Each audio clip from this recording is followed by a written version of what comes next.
Hi again. Still talking about the stash and art supply issue. And I'd like to tell you two stories that kind of highlighted the issue to me. And this was kind of in the beginning of what I see as the change of things in terms of donations of stuff. The first was in the fall of 2020, and I had a person call me up and say, "Oh, well, a friend of mine has just retired. She used to be an art teacher, and she's decided that she doesn't want to keep any of her fabric anymore. So, do you want it?" And I said, "Okay." I said, "Well, do you know what it is?" And she said, "Well, I think it's mostly quilting fabric, and I have like 10 bags."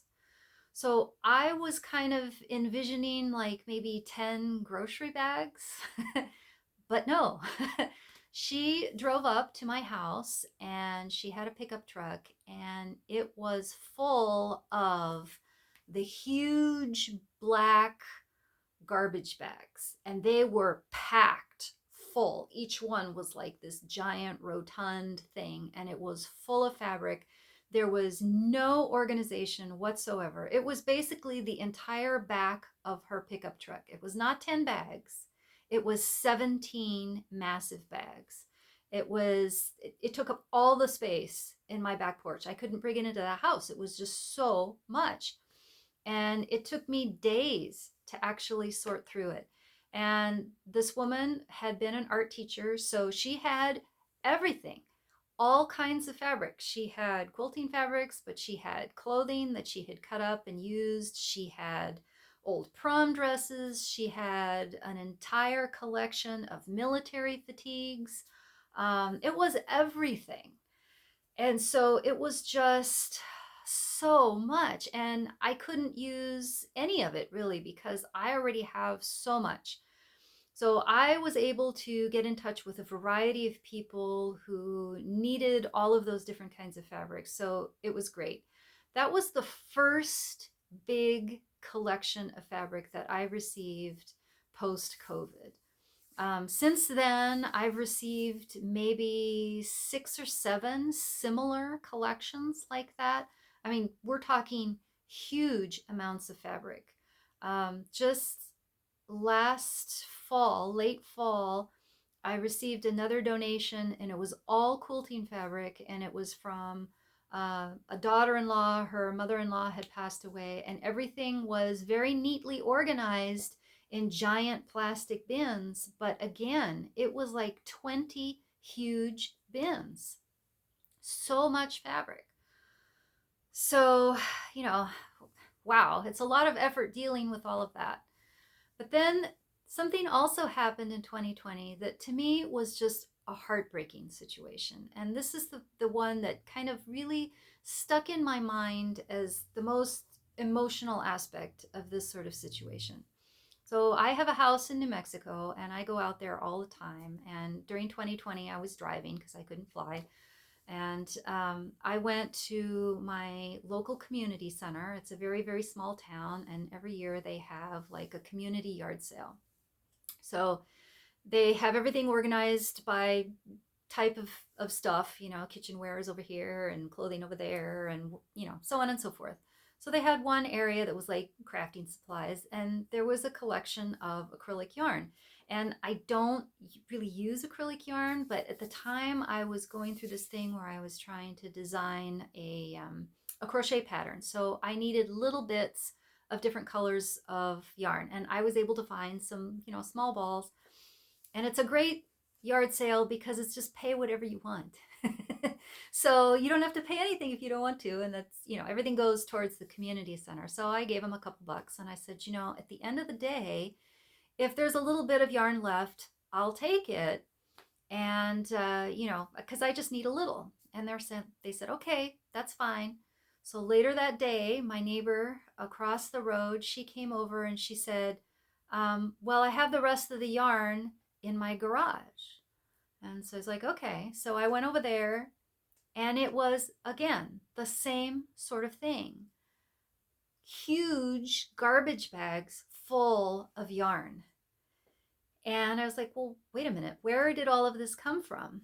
And so she kind of laughed and she said, well, it was all under the tables. The family had brought it in, and nobody really knows the whole story there, but it was obviously somebody's lifetime stash. So my house in New Mexico is very, very small. It's really a small cabin. So I said I would take it all, and I had to, because the thing out there in this area, it's very rural.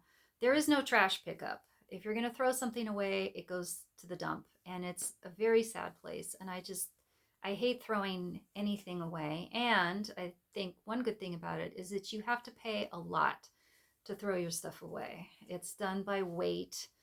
Anyway, that's a whole nother story. So I didn't want to throw it away. And so I had to bring it into the cabin. And it was so much, it literally filled the room. I mean, a massive pile of all of these bags of yarn. And what I was able to piece together from this situation was that this was an older woman's lifetime stash. She had an amazing collection of yarn, and it was every kind of yarn that you could think of. It was wool, it was silk, cotton, lots of acrylic, and there were things of yarn, like little bags or little collections of yarn where obviously she had an intention to make some project, because it was like 8 or 10 skeins of one thing. And I remember some of these stores, it was like TG&Y, and the yarn was like 15 cents. And, how far back was that? It was stuff from like the 60s easily, but it was in pristine shape. She had taken such good care of it, and it was just a beautiful collection. It wasn't weirdo yarn at all. I mean, it was amazing. In the middle of all of this stuff, there were projects that were still on the knitting needles. There were these gorgeous half-finished sweaters. Who knows why she didn't finish them? They were still on the knitting needles, and they were just beautiful cardigans, whole sets of like baby clothes with the little lacy things and the booties and the little hats and just everything. And it just broke my heart, because this woman was, well, maybe it was a guy. I shouldn't be gender specific there. Who knows? Whoever this person was, they had tremendous skills, just amazing skills, and oh, a beautiful collection of yarn. And the people then who were in charge of dispersing this collection, what did they do? They just got it and they shoved it into garbage bags. And they didn't throw it away, so okay, 10 points for that. But that was the ultimate destination if nobody wanted it. And who wants all of this stuff? It just broke my heart. I just, every wonderful half finished project. And there were some things where it was like the whole sweater and it just hadn't been sewn together. I still just, it breaks me up seeing this person's lifetime of effort, and it was just shoved into garbage bags. And I don't know the whole story there. All I know is what I received. And I just couldn't throw it away. I couldn't. So I packed it all into my minivan. I mean, seriously, I jammed it all in. It was so much. And I brought it all home to Illinois. How crazy is that? But I found a home for almost everything. I kept a lot of it. But most of it I did give away to people who are looking for yarn, who are needing yarn for charity projects, for veterans organizations, for all kinds of things. So I did find a home. But to me, this one story just exemplified the whole aspect of having all of these collections of stuff. And then what is the next person going to do with it when you're gone? I don't know. Would it break someone's heart to see all of my unfinished projects? And I know we all have those unfinished things. What is that next person going to do with it?